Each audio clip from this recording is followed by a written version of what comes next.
गुरु भगवान के शुक्राने हैं। जब आत्मज्ञान की बात चलती है तो दो चीज़ें एकदम ध्यान आती हैं। इस संसार में आप देखिएगा, विवेक से विचार करें या बौद्धिक रूप से भी अगर विचार करके देखें तो दो तरह की चीज़ें हैं, एक चेतन है और एक जड़ है। चेतन जैसे मनुष्य, आदमी, ये जानवर, कीड़े मकोड़े, सब जो चलती फिरती चीज़ें हैं जो स्वतः चलती हैं, मशीन के द्वारा नहीं, बिजली के द्वारा नहीं, स्वतः चलती हैं, जो ये सब चीज़ें चेतन कह सकते हैं। और दूसरी जो चीज़ें हैं वो जड़ हैं, जैसे पेड़ है, मकान है, सड़क है, ज़मीन है, जो चीज़ें हमको चलती हुई दिखाई नहीं देती इनको हम जड़ कहते हैं, जो साधारण भाषा की बात हो रही है। तत्व दृष्टि से चेतन और जड़ में फर्क है। चेतन परमात्मा को कहते हैं आत्मज्ञान में, ब्रह्म ज्ञान में, तत्व ज्ञान में। चेतन ब्रह्म, आत्मा, परमात्मा एक ही है। और जड़ ये सब संसार, संसार में सब कुछ आ गया। आप पूछे हम कौन हैं, तो हमारा शरीर तो है इसमें जड़, और हम स्वयं जो इसमें शरीर में जो प्रवेश किए हुए हैं, जिसकी वजह से चलता फिरता, हिलता डुलता सब महसूस होता है, वो जो चेतन है, चेतन तत्व है, जिसके कारण ये शरीर चुरफुर यानी हिल डुल रहा है, कार्य कर रहा है, चल फिर रहा है, उसको चेतन कहते हैं। जिसके कारण इस शरीर में चेतनता है उसको चेतन कहते हैं। वो चेतन परमात्मा तत्व, और ये एक ही बात है। अब शरीर ये जड़ है। जड़ परिवर्तनशील होता है। बचपन से आज दिन तक शरीर कितना बदल गया। जड़ में चेंजेस होते हैं। ये अजीब सी बात है, आप कहेंगे चेतन में चेंजेस होते हैं, चेतन में चेंजेस नहीं होते। देखिए दोनों की परिभाषा डिफरेंट है। संसारी तौर पे देखें तो डिफरेंट है, पारमार्थिक तौर पे देखें तो डिफरेंट है। चेतन वो है जो कभी नहीं बदलता, सदैव एक रस रहता है, जिसकी चेतनता सर्वत्र व्याप्त है। सर्वत्र जो व्याप्त है, चित घन है, ठसाठस भरा हुआ है, सूक्ष्म, अति सूक्ष्म है, बहुत सूक्ष्म है, आंखों से नहीं दिख सकता कभी भी, नेवर।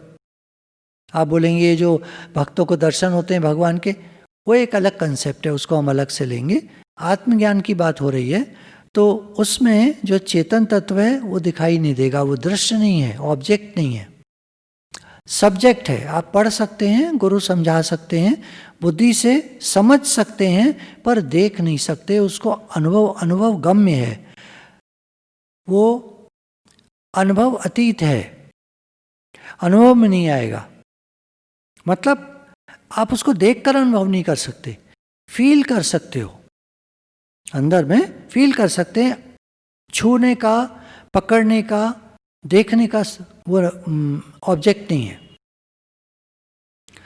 तो एक हुआ चेतन, एक हुआ जड़, ये दो चीजें हैं। चेतन के ज्ञान को आत्मज्ञान कहते हैं और जड़ के ज्ञान को व्यवहारिक ज्ञान कहते हैं। जड़ को जाना जाता है, चेतन को माना जाता है। मान लो है ही ब्रह्म, है ही तत्व, है ही भगवान। संसार को जानो, देखो, निरंतर बदल रहा है, लगातार बदल रहा है, देखने में आता है, जानने में आता है। आप इसको पकड़ सकते हो, छू सकते हो, एक दिन मिलता है, एक दिन छूट जाता है। इसकी कई वैसी क्वालिटीज़ हैं जो हमको पसंद नहीं है। और चेतन में अलग क्वालिटीज़ हैं, वो सदैव रहता है, एक रस रहता है, प्रेम स्वरूप है, आनंद स्वरूप है, शांत स्वरूप है, ज्ञान स्वरूप है, ऐसे। तो चलिए आत्मज्ञान का थोड़ा सुनते हैं। ये ब्रह्म ज्ञान है, इसमें जो है बहुत तरह तरह की बातें, बहुत सारी बातें तेजी से चलती हैं। संसार परछाई की तरह देखने में आता है। नशाई गटर में पड़ा है और अपने को सुखी समझता है। एक बार एक व्यक्ति ने बहुत ज़्यादा शराब पी ली, बहुत तेज़ नशा चढ़ गया। अब छल्ला घर की ओर, तो रास्ते में गटर था, उसमें गिर पड़ा। किसी ने देखा नहीं, रात का टाइम था। अब वो गिर गया तो उसमें कीचड़ सी थी। अब वैसी हालत में, शराब पिए हुए की हालत में, तो उसके हाथ में एक मरा हुआ चूहा आ गया। तो उसको क्या लगा कि मैं किसी होटल में हूँ और वहाँ पर जो है रात का टाइम है और म्यूज़िक बज रही है, डांस हो रहा है और मीट मेरे हाथ में है, तो वो चूहे को अब काट काट के खाने लगा। अब थोड़ी देर में एक जमादारन कहीं से कूड़ा किसी घर में से निकाल के ला रही होगी, वो वहाँ फेंक गई उसके ऊपर। तो उसको लगा कि हूर की परियां जो हैं मेरे ऊपर फूल बरसा रही हैं। तो काफ़ी देर तक उसी हालत में पड़ा रहा वहाँ और तरह तरह की बातें सोचता रहा। उसको लगता रहा कि मैं किसी बहुत बढ़िया सुंदर स्थान पर हूँ जहाँ मेरा स्वागत हो रहा है और मुझे फूल मालाएँ अर्पित की जा रही हैं और मेरा बड़ा मान सम्मान हो रहा है। गंदगी खा रहा, उसको लग रहा मैं बढ़िया मलाई पनीर और वो सब खा रहा हूँ। तो थोड़ी देर में कोई उसका दोस्त निकल रहा था, तो उसने उसकी आवाज़ सुन ली, अरे ये तो उसकी है। निकाला बाहर, खटाई वटाई खिलाई, होश में आया तो पूछने लगा मैं यहाँ कैसे गिरा। तो उसने बताया तुम बहुत पी आए थे और यहाँ पड़े हुए थे, बड़बड़ा रहे थे, पता नहीं क्या क्या बोले जा रहे थे। तब सोचता है तो कहता है अरे हाँ, मैं तो यहाँ चिकन मटन खा रहा था, कढ़ाई पनीर, मलाई पनीर और पता नहीं क्या क्या मिल रहा था यहाँ। तो मैं तो किसी होटल में था बढ़िया में। तो दोस्त ने कहा कुछ नहीं, तुम गटर में पड़े थे और यहाँ गंदगी जो है तुम खा रहे थे।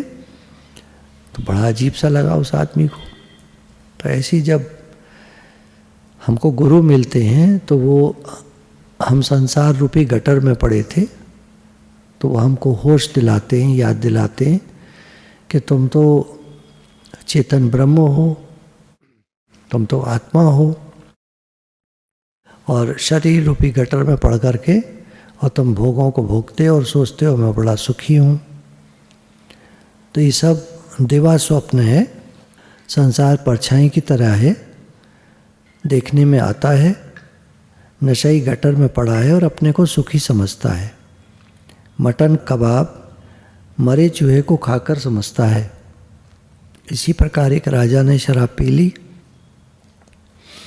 और उसको कुछ थोड़ा सा मजाक सूझा, तो वो गया बाहर चौकीदार के पास, बोलता है अपने कपड़े उतार, चेंज कर, तो मेरे पहन ले, तू जाके वहाँ बैठ, मैं यहाँ खड़ा होकर पहरा दूंगा, देखूँ कैसा लगता है। मजाक सूझ रहा था। चौकीदार ने डर के मारे कपड़े चेंज कर दिए। राजा खड़ा हो गया चौकीदार की जगह और वो चौकीदार राजा बन के बैठ गया। तो संसार, गुरु ने बताया, इस तरह है, यहाँ कभी कुछ होता है, कभी कुछ होता है, कभी पैसे वाला गरीब बन जाता है, कभी गरीब जो है पैसे वाला बन जाता है। तो ये नाटक चल रहा है। राजा जनक को जब गुरु से प्रेम हुआ तो भगवान की ठगी का पता चल गया कि भगवान ने ये सारा संसार कैसा माया जाल रचा है। हर आदमी इसको सत्य समझ रहा है और असत्य है उसमें जी रहा है। हर आदमी सो रहा है, आज तक आँख नहीं खुली है। चाहिए क्या और जाता है कहाँ, कितने साल हो गए हैं आते जाते, परंतु निश्चय नहीं करता है अपने स्वरूप का कि मैं आत्मा हूँ। भगवान का बेटा भगवान जैसा होना चाहिए। तुम कौन हो? अब हम सब भगवान से आए हैं, भगवान के बच्चे हैं, हमको भगवान जैसा होना चाहिए। लेकिन हमारे अंदर तो कई विषय, कई विकार पड़े हैं। भगवान तो निर्विषयी निर्विकारी हैं, निष्काम हैं, प्रेम स्वरूप हैं। हमारे अंदर विषय हैं, विकार हैं, हम सकाम हैं, प्रेम जानते नहीं, हर समय लड़ते रहते हैं, दुखी होते रहते हैं और दूसरों को दुखी करते रहते हैं। तो हम अपने पिता जैसे कहाँ हुए? तो गुरु के शुक्राने हैं जो हमको हमारे स्वरूप का पता बताते हैं।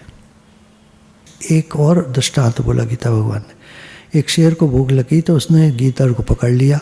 गीदड़ घबरा गया, उसने कहा कि मुझे मत मारो, मैं एक बड़ा जानवर पकड़ के लाता हूँ। तो शेर ने कहा मैं तुझ पर विश्वास कर लूँ? तो गीदड़ कहता है करिए महाराज, करके तो देखिए, मैं एक बड़ा जानवर आपके लिए लेकर आता हूँ, मेरे को छोटे से क्या होगा आपका। तो गीदड़ जो है एक गधे को पकड़ लाता है, समझा के लाता है, देख शेर तेरा स्वागत करेगा, दहाड़ेगा तो डरना मत, लपक के तेरे को माला पहनाएगा तो डरना मत, खड़े रहना। समझा लाया। अब जब ले आया तो गीदड़ ने कहा महाराज ले आया मैं, देखिए बड़ा जानवर। बोला और तू तो बहुत बड़ा जानवर ले आया, पर है ही गधा, अकल तो होती नहीं इसको खा के कहीं मेरी अकल भी मारी ना जाए। तो गीदड़ कहता है नहीं सरकार, ऐसा क्या आप क्यों सोच रहे हैं, जानवर तो जानवर होता है, मांस तो मांस होता है, आप खाइए आराम से। तो शेर ने दहाड़ा, गधे ने भी ढहचू ढहचू कर दी। अब शेर को है गुस्सा, और लपका खड़ा है सीना तान के माला पहनाएगा मेरे को। शेर ने फाड़ा और फाड़ कर डाल दिया। और शेर गरम गरम मीट नहीं खाता है, थोड़ी देर में खाता है। तो शेर ने कहा मैं ज़रा पानी पियाऊँ तो देखता रहेगा। बोला हाँ सरकार, जब इतना आपका काम कर दिया तो ये भी कर दूंगा। शेर गया, पानी वानी पीकर जब लौटा तो देखा कि गधे के उसको ऐसा लगा कुछ कम है मामला। एक तो भेजा गायब था, सर में से दिमाग गायब था, दूसरा आंखें गायब थी उसकी, तीसरा कान गायब थे। हाँ दृष्टांत है। तो शेर ने पूछा अबे गीदड़, कुछ मामला कम लग रहा है, क्या बात है? बोले सरकार देखिए आप क्या पूछ रहे हैं। बोले इसके कान कहाँ हैं? बोला सरकार इसके कान होते तो आप इतनी जोर से दहाड़े थे भाग न जाता। अच्छा आँख कहाँ है इसकी? बोला सरकार इसकी आँख होती तो जब आप इसकी ओर लपके तो इसका पता नहीं, अकल नहीं थी कि आप लपक रहे हैं, फाड़ खाएंगे इसको, तो ये भागा नहीं जरा भी, उल्टा यूँ और तन के खड़ा हो गया जैसे आप माला पहना रहे हो। बताओ। हाँ ये बात तो ठीक कह रहा है। अच्छा भेजा कहाँ गया इसका? बोला सरकार इसके भेजा होता तो ये आता यहाँ, ये आता यहाँ मरने के लिए। अब गुरु दृष्टांत का सिद्धांत बताते हैं कि ऐसे तुम हैं, गीता भगवान ऐसे बोलते थे, ऐसे तुम्हें न तुम्हारे भेजा है, न कान से सुनते हो, न तुम्हारे आंखें हैं। रोज देख रहे हो लोग मरते हैं पर तुम्हें लगता है मैं नहीं मरूंगा। रोज सुनते हो लोगों के दुख, रोज सुनते हो लोगों के दुख, पर तुमको लगता है मेरे को कभी दुख नहीं आएगा। और भेजा तुम्हारे होता तो तुम गुरु की बात समझ न जाते, तुम आत्मा है शरीर नहीं है, पर तुम शरीर भाव में पड़ा है। ये सारी डायरी गीता भगवान की वाणी से भरी पड़ी है। ट्रेन चली खड़ी हुई, तुम्हें मतलब क्या? तुम अपनी आत्मा में रहो। मनुष्य की वासनाओं की रस्सी बंधी पड़ी है तो आगे कैसे चलेगा? इसमें सुनाते थे नाव बंधी हुई है तो रात भर अफीमचियों ने चप्पू चलाया, ये भी गीता भगवान ने बताया, तो वो आगे कैसे बढ़ेगी नाव? मैं देह हूँ इसी में पड़े हैं। आत्मा में कौन सा अहंकार है, कौन सा जीव भाव है? आत्मा में तो मौन है। श्रद्धालु मौन रहता है और नम्रता भाव से प्रश्न करता है। 24 घंटा भगवान याद है, गुरु क्या बोलता है याद है, गुरु रोज़ डंडा लगाता है, ऐसा विवेक विचार देता है जो हमारा जीव भाव समाप्त हो जाता है। अपने को आत्मा करके जानो। तुम बोलते हैं मेरे को सर्दी लगती है, मेरे को गर्मी भूख प्यास लगती है, तुम देह का धर्म आत्मा में क्यों लगाते हैं? तुम अपने को जगाओ, दूसरा आप जागेगा। तुम आत्मा हो।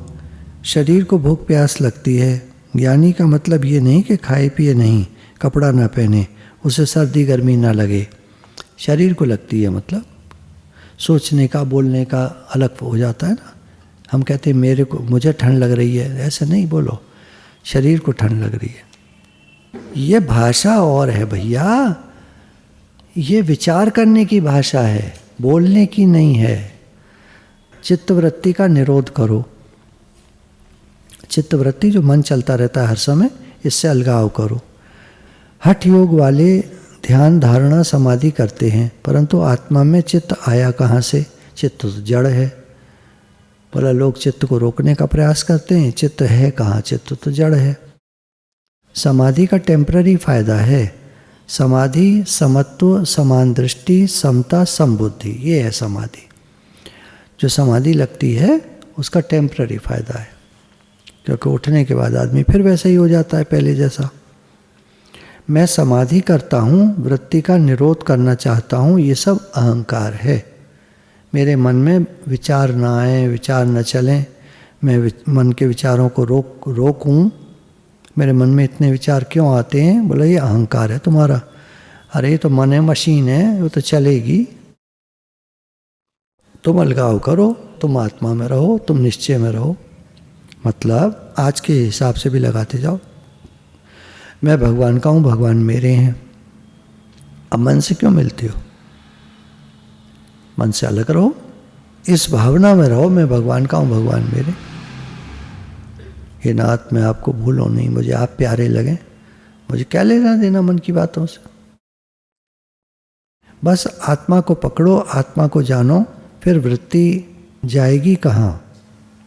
अगर हम आत्मा में रहेंगे हर समय, आत्मा में, स्वयं में, सेल्फ में जागे हुए।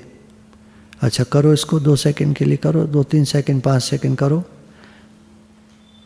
कुछ भी पकड़ा है पकड़े रहो हाथ में, उससे कोई मतलब नहीं। सामने देखो, बस ऐसे सामने देखो, चुप।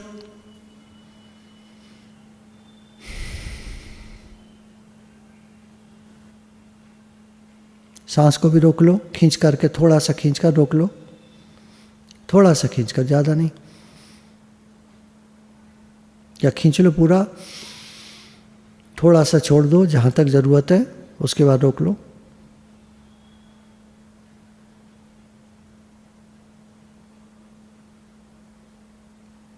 कोई विचार आया हो तो चलो फिर करो एक बार। सांस खींचो, छोड़ दो जहाँ तक छोड़ना है, आराम से, रिलैक्स रिलैक्स रिलैक्स, एकदम सामने देखो, आँख खोलकर, फाड़ कर। कोई विचार नहीं आया ना? अभी नहीं आया। इसको कहते हैं थॉटलेस अवस्था। लेकिन ये हो नहीं सकती, ये रुक नहीं सकती, ये रह नहीं पाएगी। ये सैंपल दिया गुरु ने। अब क्या कहा? ऐसे ही बिल्कुल एक निश्चय करो, मैं आत्मा हूँ। चलो फटाफट बैठे रहो वैसे ही जैसे थे। मैं आत्मा हूँ, शरीर नहीं हूँ। जैसे हो वैसे ही बैठे रहो, बस वही सामने आंखें फाड़ कर देखो, दीवार पर कहीं भी। सांस रोक लो, बस ले लो आराम से। फिर रोकेंगे कहीं और एक निश्चय बनाएंगे, मैं आत्मा हूं, शरीर नहीं हूं। कहीं भी रोक लो, निश्चय में आ जाओ।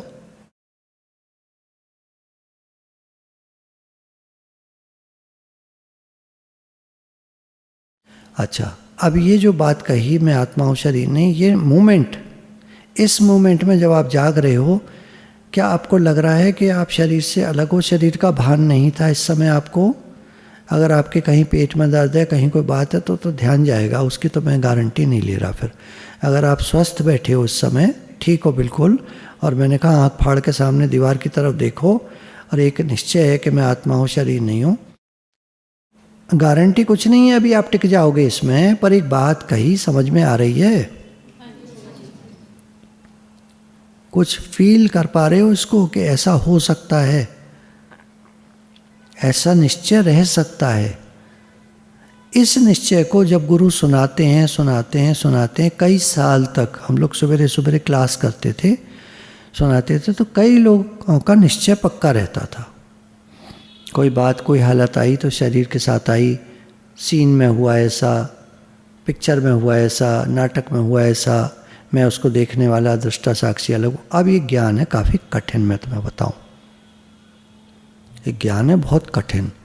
जब हालत परिस्थिति आती है तो आदमी डामाडोल हो जाते हैं, अच्छे अच्छे भी। भक्ति बहुत आसान है। मैं भगवान का हूँ, भगवान मेरे हैं।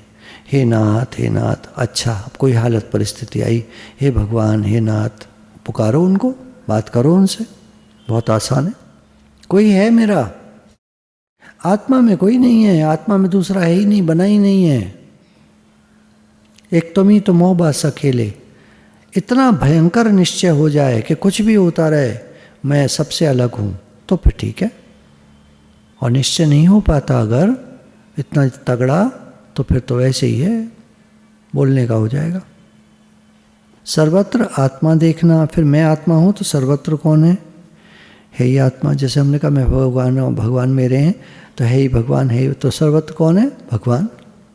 बात एक ही है, पर कहने का और थोड़े से उसमें फर्क आ जाने से बहुत आसान हो जाता है। भक्ति बहुत आसान हो जाती है।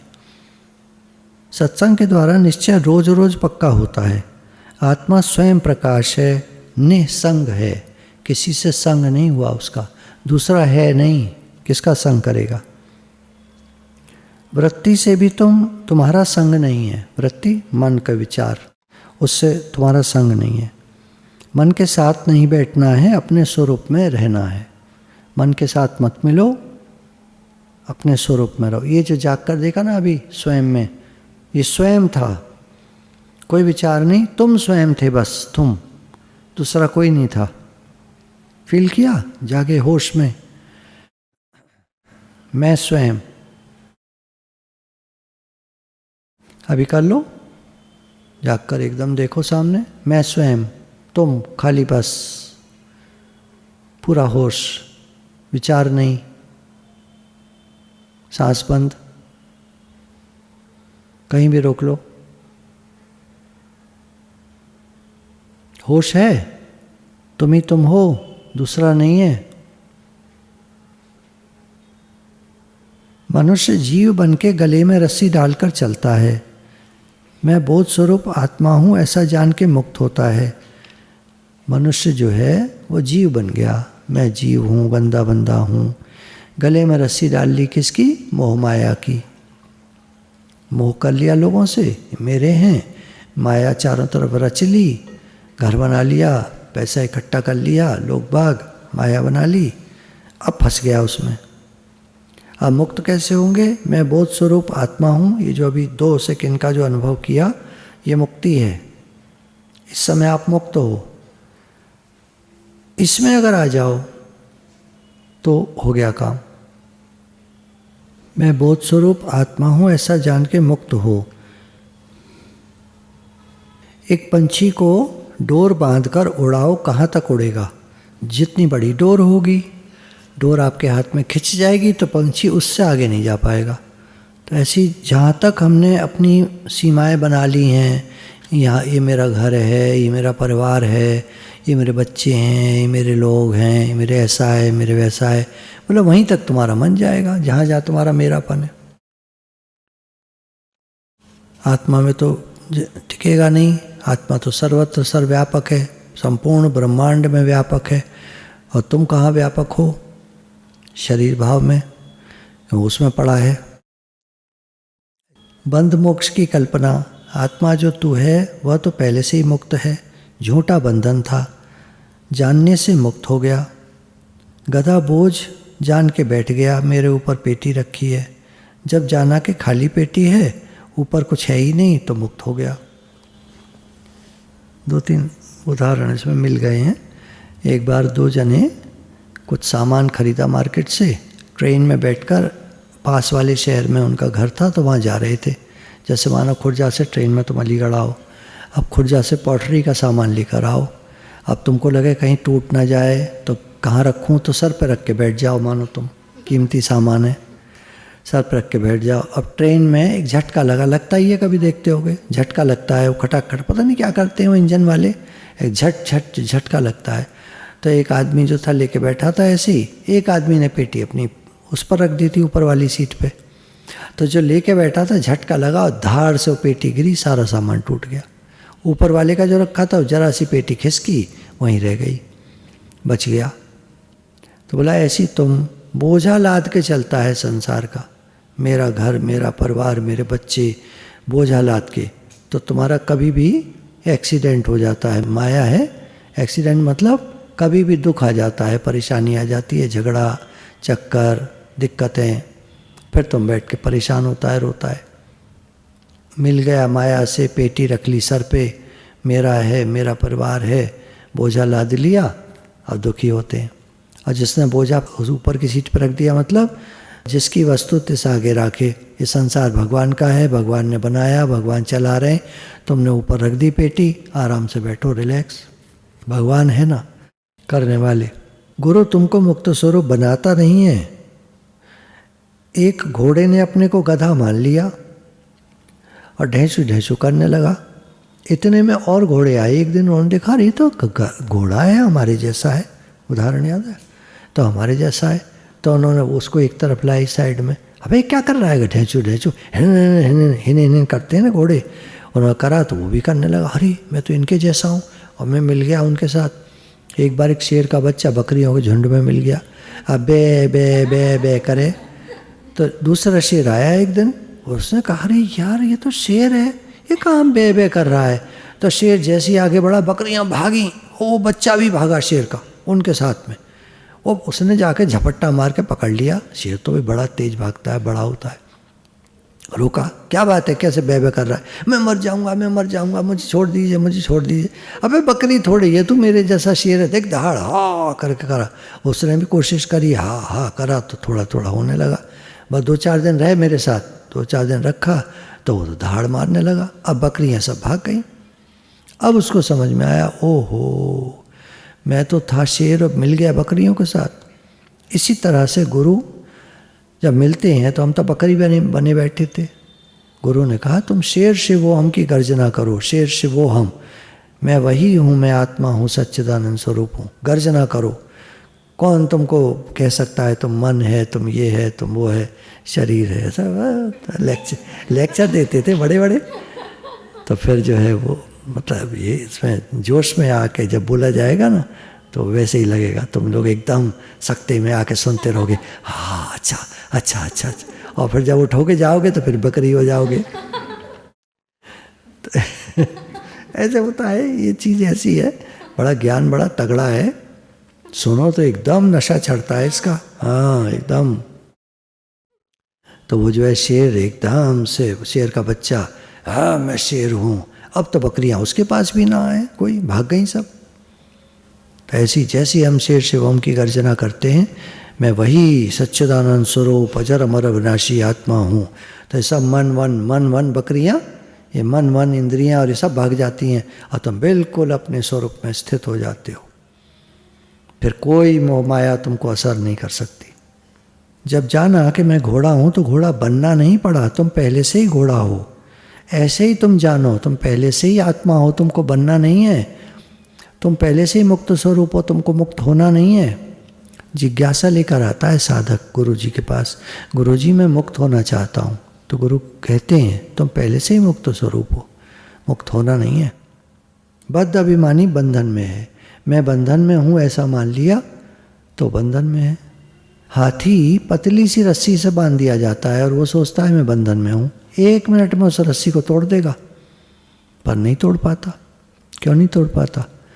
जब हाथी छोटे होते हैं, बच्चे होते, तभी से उनको रस्सी से बांधा जाता है, तब तो छोटे होते हैं, नहीं तोड़ पाते।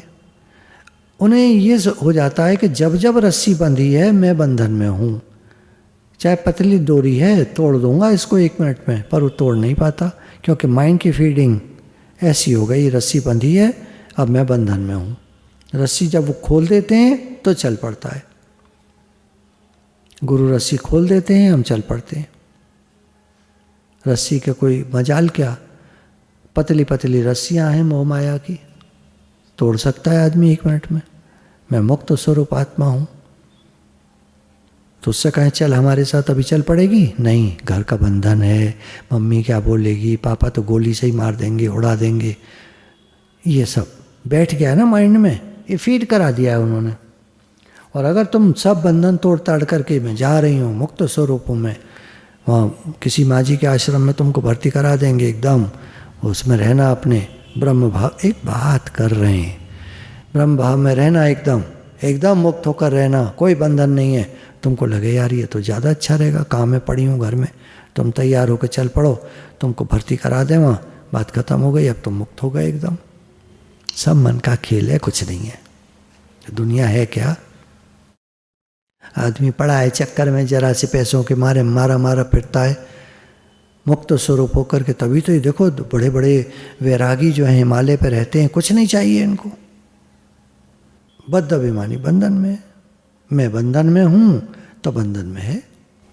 मेरा घर है, मेरा परिवार है, क्या कहेंगे, मेरे बच्चों का क्या होगा, मेरे फलाने का क्या होगा, और तुम मर जाओगे तब क्या होगा, तो वो समझ में नहीं आता। हम सागर नहीं हैं, लहर हैं, ऐसा हम विचार करते हैं। पर लहर किसका रूप है? सागर का। जैसे वो जान ले, अरे मैं तो सागर का रूप हूँ, तो ऐसी तुम जीव नहीं है, ब्रह्म है, तुम जान लो मैं वही हूँ जहाँ से आया, बिल्कुल वैसा ही हूँ। अब इसको भक्ति में लगाते जाना। भक्ति में सेम है, हम सेम बोलते हैं भक्ति में सब, बस समझ का जरा सा फर्क है। जीव ब्रह्म की एकता तभी होती है जब ज्ञान का अनुभव करते हैं। गुरु ने बताया तुम जीव नहीं हो, ब्रह्म हो। अब एकता हो जाए मतलब ब्रह्म में स्थिति हो जाए। वो कब होगी? जब हम विचार करेंगे। घड़ा नहीं है ही मिट्टी, लहर नहीं है ही सागर। अच्छा, तुम कहोगे जगत दिखाई देता है, जो दिखता है वो सत्य होता है। अच्छा, उदाहरण दिया शास्त्रों ने, आकाश की नीलिमा दिखती है? होती नहीं है। साइंस ने प्रूव किया, नीला नहीं होता आकाश, कलरलेस होता है। तो नीला जो है ये सूर्य की किरणों के बिखरने से, अभी कैसा दिख रहा है तुमको? नीला दिख रहा है। तो ये बदल क्यों गया? अगर नीला होता तो नीला दिखता। तो ये माया मात्र है, झूठा है, सच्चा नहीं है। सच्चा होता तो जैसा होता वैसे ही दिखता रहता हर समय।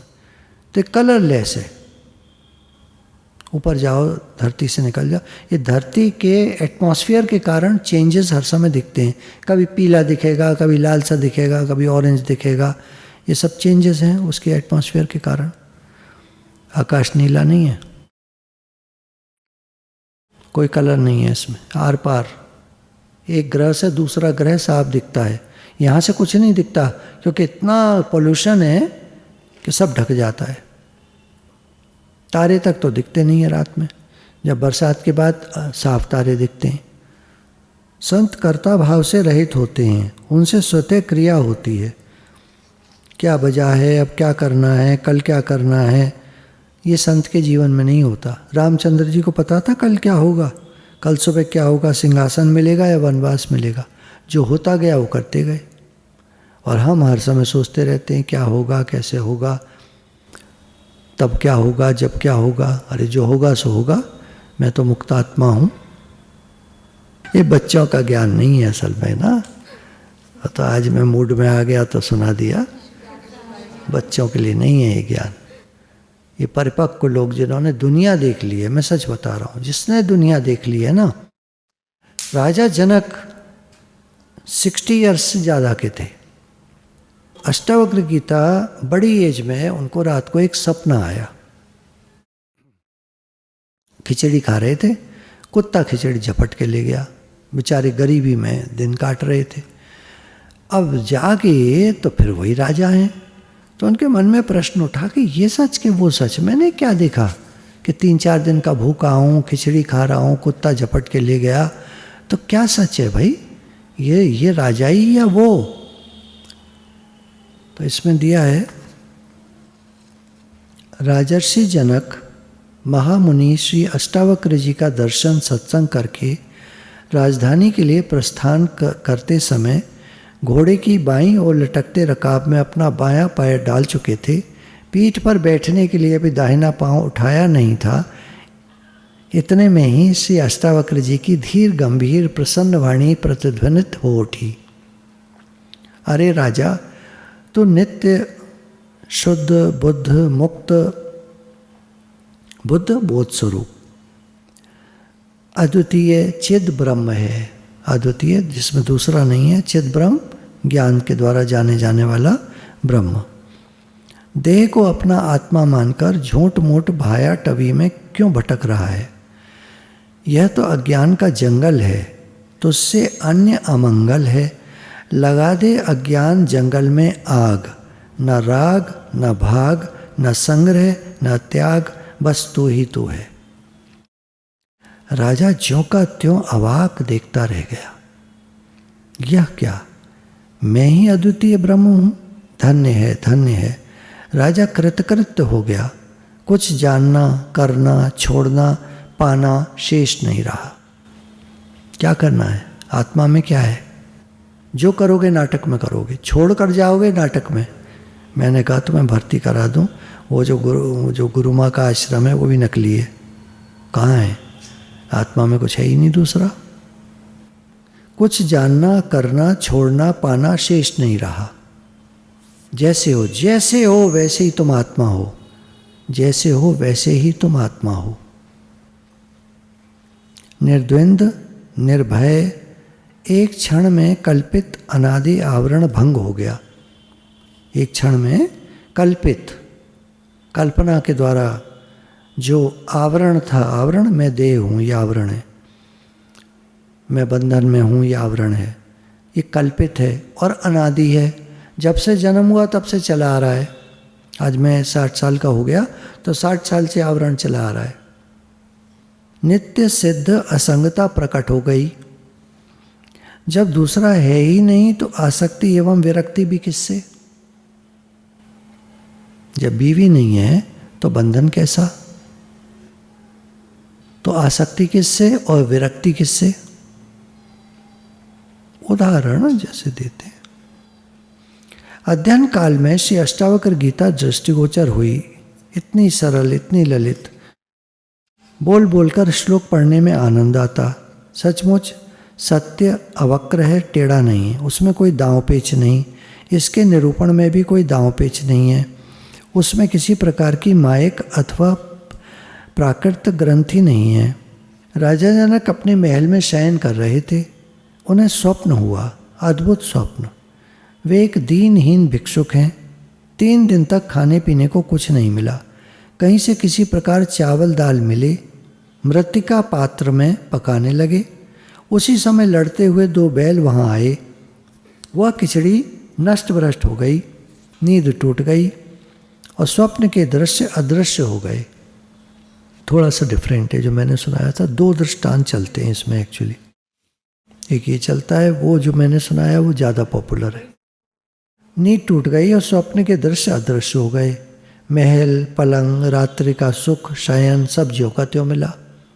प्रश्न उठा, यह सत्य कि वह सत्य? अर्थात जो स्वप्न देखा वह सत्य या जागृत में देखा वह सत्य? राजा जनक की सभा में आने लगे विद्वान, होने लगे प्रश्न समाधान। समस्या रही ज्यों की त्यों, यह सत्य कि वह सत्य। अंत तो गत्वा श्री अष्टावक्र महामुनि पधारे। उनके टेढ़े मेढ़े शरीर, विचित्र रंग ढंग, लुढ़कते हुए चलना आदि देखकर सभासद हंसने लगे। राजा जनक को भी हंसी आ गई। अष्टावक्र ने धीर गंभीर स्वर से पूछा, आप लोग किसको देखकर हंस रहे हैं? शरीर के उपादान अर्थात पंचभूत, परमाणु, प्रकृति, माया या परब्रह्म को? भाई उसमें तो कोई भेद नहीं है, सबका मूल मसाला एक ही है। यदि बनाने वाला परमेश्वर पर हंस रहे हो तो उसकी रचना, उसके कला कौशल को देख देख कर आनंद लेने की बात थी। उसकी हंसी उड़ाने का कोई कारण नहीं है। संपूर्ण सभा में गंभीरता छा गई। इस डील डॉल के बालक ने कमाल कर दिया। सत्य तो यह है कि ज्ञान किसी आकृति की अपेक्षा नहीं रखता और न तो व्यक्ति विशेष के पराधीन ही है। यह स्वयं प्रकाश है, अंदर से होता है। बात यह थी कि वरुण लोक में बड़े बड़े विद्वानों की आवश्यकता थी। वरुण ने अपना एक विशिष्ट विद्वान जनक की सभा में भेज दिया। वह शास्त्रार्थ में जिस किसी को पराजित करता उसे जल में डुबो दिया जाता। वरुण के दूत उसको आदरपूर्वक आयोजित सभा में ले जाते, वरुण देवता बुला लेते। उन्हीं डूबे हुए विद्वानों में अष्टावक्र के पिता कहोल ऋषि भी थे। जब अष्टावक्र ने अपनी माँ से पूछा, 8 साल के हुए, माँ मेरे पिता कहाँ हैं? तो माँ ने कहा, बेटा ऐसे ऐसे हुआ। राजा जनक ने बुलाया और प्रश्न रखा। वे प्रश्न का उत्तर नहीं दे पाए तो उनको जल में डुबो दिया गया। और इसी प्रकार से बहुत सारे ऋषिगणों को जल में डुबो दिया गया है। तो अष्टावक्र मुनि कहते हैं, मैं जाऊंगा उनका सवाल का जवाब देने। तो राजा जनक की सभा में माँ कहती है, बेटा पिता तो चले गए तेरे, अब तू भी चला जाएगा तो मेरा कौन रह जाएगा? तो अष्टावक्र मुनि कहते, नहीं माँ मुझे जाने दे, मैं उनके सवाल का जवाब देकर आऊंगा। तो ज्ञान अभी बताया ना स्वयं प्रकाश है, ये अंदर से उपजता है। गुरु का एक वाक्य कोई सुन लेता है एक बार और ये सारा ज्ञान ग्रंथि खुल जाती है, सारा ज्ञान क्लियर हो जाता है उसको और वो बोलने लगता है पटर पटर पटर पटर। अभी आप सुनोगे इसमें पूरा अष्टावक्र गीता में ज्ञान भरा पड़ा है तो बड़ा अजीब सा लगेगा सुनने में, कहीं कुछ कहीं कुछ कहीं कुछ कहीं कुछ। अब अष्टावक्र जो है राजा जनक की सभा में पधारे, प्रश्न वही था, ये सच या वो सच। विद्वत वृंद इस प्रश्न का उत्तर देने में असमर्थ था। अष्टावक्र जी ने घोषणा की, न यह सत्य न वह सत्य। स्वप्न जागृत दोनों ही जिस अधिष्ठान में अध्यस्त हैं, स्वप्न और जागृत दोनों ही जिस अधिष्ठान में, मिट्टी से तुमने गमला बनाया और सकोरा बनाया, गमला बड़ा सा है सकोरा छोटा सा है, दोनों जिस मिट्टी से उपजे हैं, जिस स्वयं प्रकाश प्रकाश के द्वारा प्रकाशित हैं, एकमात्र वही सत्य है, अर्थात मिट्टी सत्य है, गमला सकोरा माया मात्र है। जो दिख रहा है ये सब माया मात्र है। जो बन गया है सब भगवान, वो सत्य है। सत्य अधिष्ठान एवं चित प्रकाश दोनों एक ही है और वह अपना आत्मा ही है। यह वह मैं तुम ये सब व्यर्थ हैं, मिथ्या है। यह वह मैं तुम ये सब कहने की बातें। वरुण लोक का यज्ञ समाप्त हो चुका था, कौवल ऋषि मुक्त कर दिए गए थे। महामुनि अष्टावक्र के जय हो के नारे संपूर्ण सभा मंडल में गूंज उठे। उसी अष्टावक्र मुनि ने यह गीता राजा जनक को सुनाई। जिज्ञासुओं के कल्याण के लिए गुरु ही शिष्य का कल्पित भेद बनाकर सूक्ष्म वस्तु का निरूपण किया गया है। ध्यान में रहे कि तत्व ज्ञान के लिए शिष्यों की जिज्ञासा एवं गुरु का समाधान नितांत आवश्यक है। हम गुरु के पास जिज्ञासा लेकर जाते हैं, मैं कौन हूँ, तो उसका जवाब देते हैं, सब खोल खोल कर एक एक रहस्य को बताते हैं। जब हमारे क्लियर हो जाता है सब, तो हम भी गुरु जैसे हो जाते हैं। जैसे गुरु मतलब जैसे उनको ज्ञान है वैसे हमको ज्ञान हो जाता है। पर गुरु गुरु ही होते हैं। आप अपने को पंचभूतों के साक्षी के रूप में जानिए। हम लोग साक्षी हैं, दृष्टा हैं, साक्षी हैं। साक्षी क्या? जो सबको जाने। ये अलमारी है, ये स्पीकर है, ये मेज है, ये कुर्सी है, ये सोफ़ा है, ये फ़ोटोज़ हैं, पेंटिंग्स हैं, वहाँ एक कुर्सी और रखी है, ये कंप्यूटर टेबल है, कंप्यूटर है, ये जो सबको जानते हो आप साक्षी हो। अपने को जानते हो आप, बस यही गड़बड़ है। जैसे अपने को जान लोगे त्यों ही आप सर्व साक्षी हो जाओगे, फिर सब कुछ जानोगे। आप शरीर को भी जानोगे, ये मेरे से अलग है। ध्यान में जब अलगाव हो जाता है, देखते हैं जब ध्यान के बाद उठते हैं तो ऐसा दिखता है कि ये शरीर मेरे से अलग है, मैं ये नहीं हूँ। तो ये बोध विशेष समय में किसी किसी को होता है। अब वो इसमें टिक जाए, बस निश्चय में टिक जाए, ये शरीर मेरे से अलग है, तो अब प्रॉब्लम्स, जितनी प्रॉब्लम्स हैं संसार की, वो शरीर के साथ है, मैं तो इससे अलग हूँ, देखने वाला हूँ। देखने वाला दिखने वाली चीज़ से अलग होता है। तो जैसे आप साक्षी जानते हैं अपने को, मुक्ति का एकमात्र साधन यही है, अपने को साक्षी जानना। मैं सब कुछ जानने वाला हूँ, देखने वाला हूँ, दृष्टा हूँ, साक्षी हूँ। दृष्टा देखने वाला। साक्षी का इस प्रकार अर्थ समझिए कि आप संसार को इंद्रियों के द्वारा देखते हैं, मन के द्वारा अच्छा बुरा अपना पराया मानते हैं। यह मिट्टी पानी है, ऐसा इंद्रियों के द्वारा ज्ञान होता है। यह उचित अनुचित मेरा तेरा है, ऐसा मानस ज्ञान होता है, मन से होता है ज्ञान। काम क्रोध आदि साक्षी भाष्य हैं। साक्षी के द्वारा जाने जाते हैं। कामना आई मेरे मन में, क्रोध आया मेरे मन में, ये सब जानते हैं। इसी प्रकार स्वप्न एवं सुषुप्ति की भी स्थिति है। जब स्वप्न आता है तो रात को आप देख रहे होते हैं, सुबह उठकर कहते हैं यार बड़े बेकार के सपने आए, तो आप देख रहे थे ना, उस समय आप साक्षी हैं।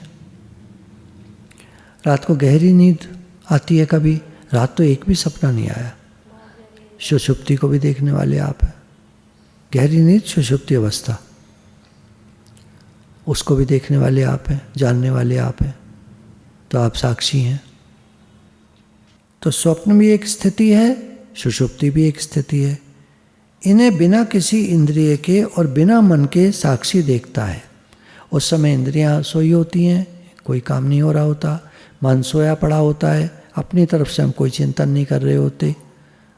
तो कौन है जो सबको देख रहा है? अगर मन होता देखने वाला तो मन तो सोया पड़ा था। अर्थात ये सब बिना किसी कारण के प्रकाशित होते हैं।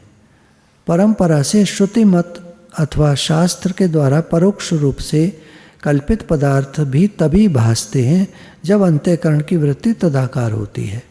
अभी कुर्सी है, देखो कुर्सी मैं देख रहा हूँ, कुर्सी है तो है, कुर्सी है। अच्छा नीचे चादर पे क्या पड़ा है, कुछ दिख रहा है? जब तक आप तदाकार नहीं होगे, तदाकार कोई व्यक्ति कहता है मैं दुखी हूँ, दुख से मिल गया तब कह रहा है मैं दुखी हूँ, दुख से मिल गया तब कह रहा है मैं दुखी हूँ। और अगर दुख से ना मिले, कहे मन में दुख है, मैं तो आत्मा हूँ, तो दुख खत्म। दुख है ही तभी जब हम मन से मिल जाते हैं। रोना आया, रोने लगे, अब रो रहे साहब, रो भाई रो। जैसे वो अफीमची ने अफीम खा ली, लड़कों ने कहा तेरी पत्नी विधवा हो गई, रोने लगा, तदाकार हो गया। उस वाक्य को सही मान लिया कि मेरी पत्नी विधवा हो गई, सोच नहीं रहा मैं जिंदा हूं।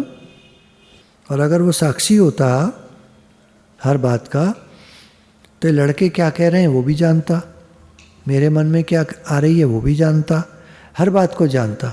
जानने वाला जानने में आने वाली बातों से अलग होता है, साक्षी कहते हैं उसको। अब वो आत्मा है। तो हम कौन हुए?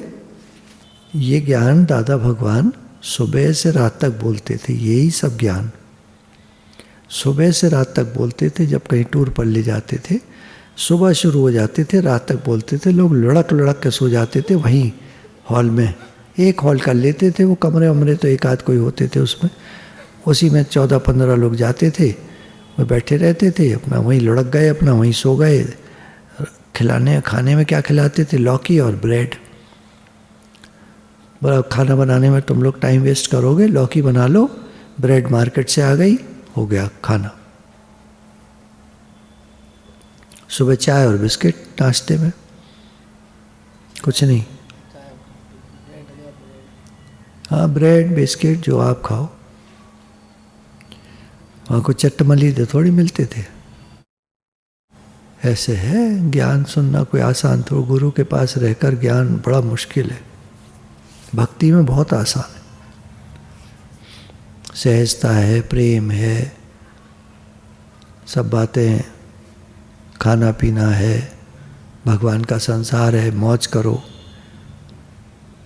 खुश रहो, प्रेम में रहो।